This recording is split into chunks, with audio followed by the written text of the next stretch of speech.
Allez, suite du cours. Donc pour l'instant, on a vu. Alors j'ai commencé à employer le vocabulaire qu'on va définir ensemble maintenant. Donc on a mis en évidence des objets et puis la nécessité de les mettre en relation. Alors allons-y pour les définitions précises de chacun des éléments d'une base de données. Donc d'abord on définit l'entité. Alors l'entité c'est un objet unique qui peut être identifié directement par l'ensemble de ses attributs. Donc une entité finalement c'est un objet, un nom, auquel on associe toujours une liste d'attributs. Dans la base de données question, matière et thème, c'était des entités. Alors, on illustre aussi cette partie du cours avec une autre base de données qui serait une base de données élève de lycée. Et bien à ce moment-là, on pourrait considérer l'entité élève comme une entité. Définition 4, un attribut, c'est une information élémentaire qui dépend de l'activité modélisée. Donc un attribut, c'est la donnée du nom de cet attribut et de sa valeur typée. Et donc par exemple, ID matière, c'est un attribut de l'entité matière. Non matière, c'est un attribut de l'entité matière. ID matière, c'est de type entier. Non matière, ce serait de type chaîne de caractères. Dans l'autre exemple, celui avec les élèves de lycée, ben, on peut considérer l'attribut nom, hein, le nom de l'élève tout simplement, qui est de type chaîne de caractères. Donc la donnée de nom chaîne de caractères, c'est un attribut, hein, c'est vraiment ça lié. Définition 5, le domaine. Alors le domaine, on parle de domaine d'un attribut, et qu'est-ce que c'est? C'est tout simplement l'ensemble des valeurs possibles de l'attribut. Donc par exemple, si je regarde l'attribut non matière, le domaine de non matière, c'est l'ensemble des matières qu'on a dans nos questions, donc NSI, maths, français, philo, etc., etc. Et puis pareil pour les clés, hein, les identités matières ou les identités thèmes, c'est l'ensemble des valeurs que prennent ces clés, donc par exemple entre 20 et 40 pour ID matière et entre 40 et 100 par ID thème. Ces valeurs-là, j'ai choisi complètement arbitrairement.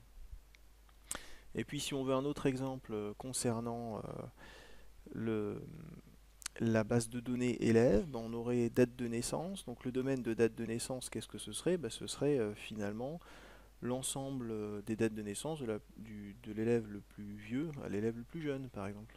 Et on aurait à ce moment-là le domaine. L'ensemble des valeurs, des dates de naissance de chaque élève, hein. Ok, on continue. Donc l'identifiant ou la clé d'un attribut, c'est ce qui permet de l'identifier de manière unique, hein. Donc une clé, ça doit être unique dans une base. C'est pour ça que dans l'exemple avant, vous avez vu ID matière et ID thème, j'ai bien pris la peine de séparer 20-40 et 41-100. On n'a pas de valeur commune entre ces deux identifiants.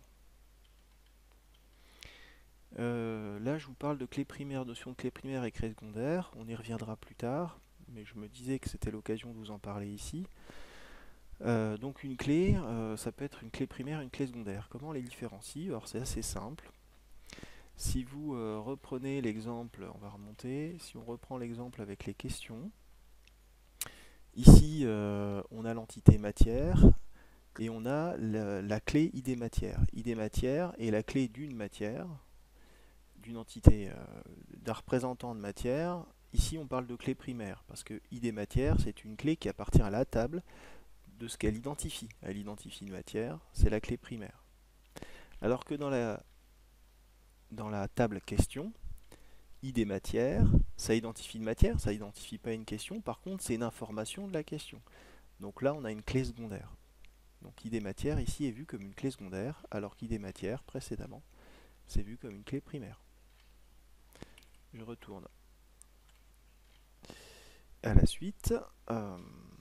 Ok, alors voilà comment on représente souvent une entité, donc le nom de l'entité, son identifiant, sa clé primaire, et puis un ensemble d'attributs. Ici vous avez un exemple d'élève, bon rien de compliqué, hein, nom de l'entité élève, attribut, enfin clé pardon, primaire, l'identité de l'élève, et les attributs. Alors si vous avez compris, une clé secondaire, en fait ça fait partie des attributs, hein, c'est pas un attribut qui n'est pas un identifiant. Si on a une clé secondaire, elle serait dans la deuxième, troisième partie du tableau. Les conventions, je vous laisse les lire tranquillement, il n'y a rien de compliqué. Ici, maintenant qu'on a défini ce que c'était qu'une entité, un attribut, des clés, des domaines, quand on a un élément d'une table, comment on va parler de cet élément de la table? Alors on va en parler de trois manières différentes. On va parler d'instance, de tuple ou de n-uplet. Parlons d'instance ici. On parle de la base de données des élèves. Là, je vous donne deux instances de cette table élève, de cette entité élève. Donc là, on a un élève qui s'appelle Bogos et qui a identifié en 3, et un élève qui s'appelle Mélusine en faillite, qui a identifié en 2. Donc ici, vous avez une table. Une table avec trois instances différentes de l'entité élève, avec trois identifiants différents, des noms et des prénoms. Voilà, on termine ça avec deux exercices que je vous laisse faire, où il faut tout simplement déterminer des entités, lycée et niveau. Vous pouvez avoir des réponses différentes, hein. C'est simplement d'avoir quelque chose de cohérent.